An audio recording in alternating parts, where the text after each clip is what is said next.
but how do we go back to our organizations and actually start making those organizations such that people in them can think dangerous ideas?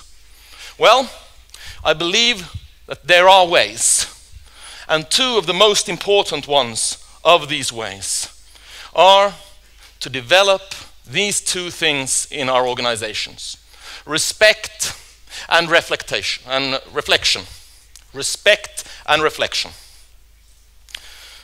Respect might seem a particularly kind word, a particularly safe word after many of the things I've said.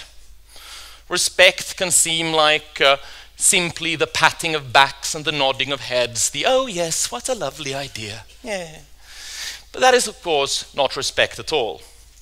The respect I talk of is to build organizations where people respect ideas so much that they will challenge them.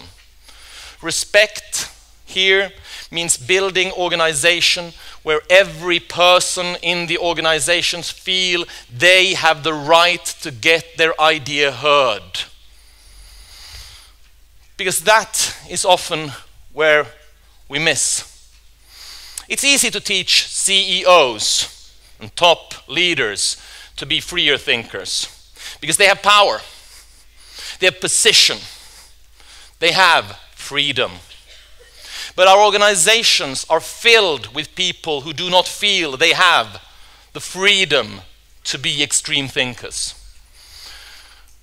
And if you look at how organizations fail, the curious thing is often that organizations often fail to spot new ideas even when they had created the same idea already internally.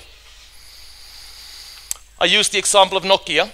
Well, it's a fun thing to notice that Nokia had developed a all-glass phone long before the iPhone was created. They had created a prototype, it worked, but because the people who created it were not considered powerful enough, high enough in the hierarchy, that idea was thrown out. Not enough buttons. Huh? If Nokia had had more respect internally, of allowing other voices to come through, allowing ideas to percolate through the organization, regardless of who held them, Nokia might not be in the troubled times it is today.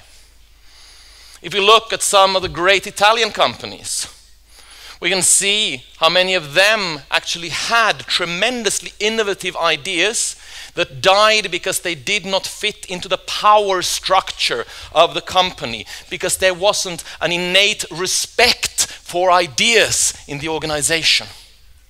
Respect here is about dialogue, it's about listening, it's about engagement. It is about creating a space where everyone can voice an idea, get that idea criticized, and be part of the grand dialogue that creates innovation.